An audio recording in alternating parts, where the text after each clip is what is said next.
Good morning, everyone. I'm going to call this meeting to order for the Polk County Board of Commissioners for Tuesday, March 11th, 2025. All commissioners are present. Please join me in the Pledge of Allegiance. I pledge allegiance to the flag of the United States of America and to the republic for which it stands, one nation, under God, indivisible, with liberty and justice for all. Okay, next up is comments for items that are not on the agenda. The weak crowd today. All right, hearing none, moving on. Looking for approval of the agenda. Also move. Second. Been moved and seconded. All those in favor signify by saying aye. Aye. Aye, passed unanimously. Approval of minutes of February 25th. I move approval. I'll second It's that. been moved and seconded. All those in favor signify by saying aye. Aye. Aye, passes unanimously. Next up is Public Works Department update. Mr. Whitaker. Good morning. Good morning. So sketched out a few things here about 2024 work completed. As you know, we've completed the flat project, or FHWA completed the flat project. We were along for the ride. And that's out in Falls City. We completed our Safe Routes to School project on Hoffman and Gun Club. Our arts project, signage and striping improvements, we're about 50% complete with that. We expect to finish the remainder this year. And our arts project for Riddle Clow, we're about 40% complete on that. Basically purchased all the materials and ready to construct. 2024 patch paving is completed and striping was completed also in 2024. In 2025, we will complete our signage and striping project, our Riddle Clow safety improvement, striping approaches. We're going to rebuild approaches on Oak Knoll and Oakdale. And then we've got some patch paving to do on a half a dozen roads or so. The state projects are ongoing right now. We've got the Valley Junction project out in Grand Ronde. We've got 22 and 223 roundabout out here on the north of Dallas, which is reaching the design acceptance phase right now. The Prairiedale realignment is reaching design acceptance phase right now. Bethel McCoy, which is close to design acceptance phase. And then the 2251, which is just ongoing and will be for decades. And then, as you know, Clow 99W is about halfway complete. We'll also do some culvert replacements this year. We've got a large diameter culvert on Davidson Road that's collapsing. And we've got a deep culvert on Corvallis Road that's right at the boundary between the city and the county. That's going to be a difficult one. So we'll have to figure out what we're going to do there. And then we've been asked to replace a culvert on Coville Road by U.S. Fish and Wildlife Service. And the culvert's in really bad shape, so it needs to be replaced anyhow. But they would like us to replace that with a bridge because they're doing a fish passage restoration project on the refuge. So what will become of that, I don't know. Obviously, if they want to do a bridge, I think they're going to have to come up with some money, but it doesn't sound like they have any or can. So we'll just see where the negotiations lead us on that. Will they allow us to do one of the oblong culverts to where they have the natural? They don't want to do culverts, Even with the large oblong. even if they're fish passage culverts. They don't want to do them because it doesn't look good enough. How long do we have to wait until they can figure out funding? Under the current administration. Well, I'm saying how long will the current culvert be okay? Like, what's the? I haven't got my eyes on it. I heard that it was completely rusted out. Mhm. So it may go another year, or, you know, it may fail tomorrow. It's hard to tell on those. Okay. But yeah, how long till they get funding? I don't know. One of the things we're doing is we're having, Dave, and it may relate to this project. I said, if it's possible for us to repurpose the old steel bridge at Black Rock out to that location, then we might think about it. But we've got an engineer currently looking at that to see what it would cost, and it would obviously need to be widened in order to do that. Yeah. Because the farm equipment out there, I don't think combines could get through that narrow of a bridge. A couple questions on that. First of all, whose jurisdiction is this? The road, ours, Yeah, that's what I thought. How wide is this crossing? I suppose that road there is Two probably lanes. 30 feet wide. Okay. Yeah, because there's kind of a pull How out long there. is, how big is the culvert currently? I think it's a 2-foot culvert, maybe it's a 4. Yeah. So you could even go maybe as big as 3 foot if you excavate it out a little bit to meet this passage corrugated culvert. Yeah, I'd have to look and see what it would take to satisfy fish passage requirements. So what we're approaching is a choice right now here Mhm. of we're either gonna close the road because it's gonna be unsafe. At Mhm. some point, somebody's gonna collapse and crush it. Or we're gonna dig it up and put in what we would normally deem appropriate for any county gravel road. Not necessarily. If we're replacing a culvert now and it's on a stream that's been designated fish-bearing stream, then we have to satisfy fish passage. But we can satisfy that with a box culvert. Mhm. And so But not a corrugated culvert. we could, a corrugated culvert. They're cheaper. It's just, there would be a lot of back and forth with ODF and W on that, Or our option is we close the road. or close the road, yeah. So I just want to make certain we put that on the record. I won't be bullied by these people. And they're not, they're asking. Yeah. They're just asking. Good for them. If we realize that this is a farm to market road that we need to maintain, Mhm. and we have tools in the toolbox we would normally use on any other crossing, then that would be my position. It's like, we're Mhm. going to use those tools. Don't tell us That would what be you're mine. going to accept. That would be mine as well. Yeah, all right. Do we have a timeline? Maybe let us know if you can come up with the funding. Yeah. Yeah, if you have wants and dreams, go find the money. The reason it's hard for me to say what's gonna be required for fish passage is there's this rule that says your passage width has to be 1.5 times the width of the channel upstream and downstream. And there's not a well-defined channel there. So I don't know what width we would need to be providing there to satisfy fish passage. That's why I say that would take some consultation with ODF and W. And it's actually, from what I gathered, ODF and W who is pushing this with US Fish and Wildlife.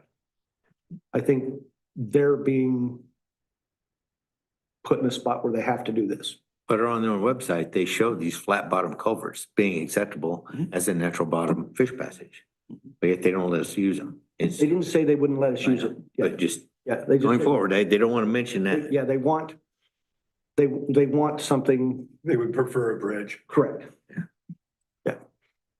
So if we can, if it's possible to repurpose the Black Rock Bridge and widen it out to 24 feet, and we can put it in there for the same price that we can put in a box culvert or less, then, we can talk about that. Would be neat to keep that bridge in Polk County too. Yeah, I'm not convinced we can do that. Yeah. Or like I say, we've got an engineer that's looking at it and gonna give us a report. And we expect to have that in a week or so. So. And on that subject, the bridge projects we've got going are the helmet rehab project. And I haven't heard any movement on that in a while. Marion County is going to deliver that project for us. Just a little recap. We received a bridge rehab grant through the local bridge program. ODOT was originally going to hire that out for the design, put out RFPs for it. They decided to pull it back in and do it internally, but the way our IGA reads, and they were doing that, their stated reason was because they're short on state funds and they don't have enough work for their staff to do, they would deliver our project for us. But if there's any overage, we own 100% of it. And so I just didn't like the position that put us in.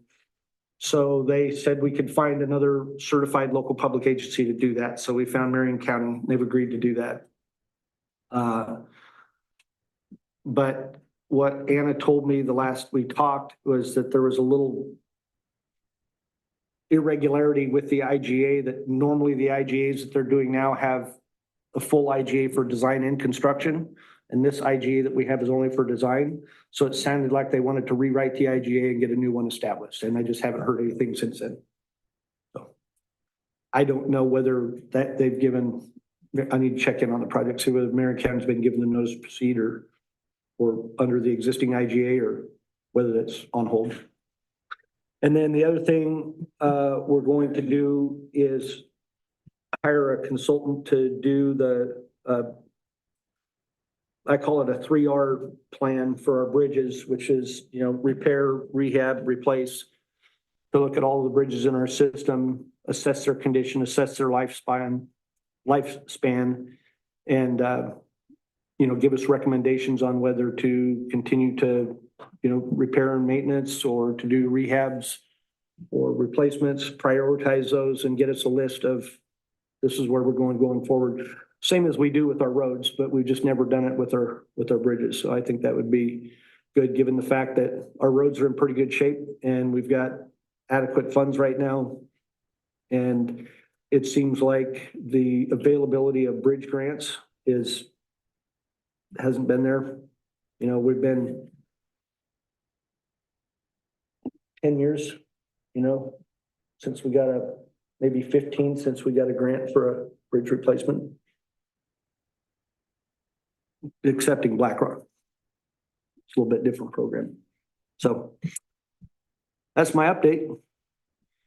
So some news, because I haven't talked to you lately. I met with Ann Hansen. Looks like they do have funding locked up for the safety interim project for 2251. So once it is inked, she plans on coming and giving us a presentation, and they'll have that in place before summer. So it happened quick. Good news. Okay. So let's talk about spray program. Okay. Tell us what's happening with that. We've contracted with 2 spray contractors this year. As you remember, last year, No show. spray contractor was a no-show. So we put out RFPs. We got responses from 2. I said, let's get them both on board so that we have some redundancy there. And so it's time now for us to meet with them and say, okay, what's your proposed? We've kind of given them, a menu of what we were doing for chemicals and rates, and they can propose something different if there's different prices, or sometimes the products change and stuff a little bit. So that's the phase that we're in right now. Excellent. We'll So is probably it- get started on that next month. Good. Is it your thinking that you'll give each of them some work, or? Yeah. Okay, Yeah, what we may do is have one do the spring and one do the fall. Go that way. and you feel comfortable that they'll accept that? Yeah, Or- Okay, yeah, I think so. I mean, they signed the contract and we didn't say which one they get, so well, that's really good news. yes, And so I don't want to get caught like we did last wearing my year. noxious weed hat Yeah, and being responsive not only to our county constituents, but across the state, while I harp on ODOT and other counties to step up and do their job. I want to make sure we're doing ours. right. So, not that we're going to solve all of our weed problems by any means, but at least we'll solve them in the county right away, to the best of our ability. From the edge of pavement to bottom of ditch. Right. We don't go all the way Thank to you the for end that. of the right of way. Yeah. Yes, making sure that's clear. Yeah, all right. That's all I have. Just a quick question. Once we have that assessment of the bridges, whether we need to repair, rehab, replace, I assume the next step would be to look for financing for prioritized projects, et cetera. Mhm. Okay. Yeah, Todd and I talked about it. Obviously, there's maybe or maybe not potential of getting additional funding if the state does anything with ODOT and ODOT's lack of funding. If we get increases, we will set aside monies to address these. Obviously not knowing the extent of our conditions and that. But yeah, setting up a bridge program, targeting grants that are available for those that are beyond our capabilities, but there'll be a lot that are within, especially on the repair side, to upgrade those. But that's the goal. We're trying to get ahead of the pack, and if that additional funding comes in, it's gonna be a madhouse, and everyone's going to be scrambling to try to do either pavement or bridge or any other kind of infrastructure. So we're just trying to get ahead of the game. And as Todd said, our asphalt roads are in good shape, but depending on funding, we may set up programs for both and continue with quality roads and improvement in our business. That's the goal. Thanks. So, and Todd, the road vacates and downgrades. Are we still moving forward with that, looking at that list of possible? I'll check with Darren. Okay, on that. I haven't checked in on that in a while. okay. Okay. Do we have any non-listed items?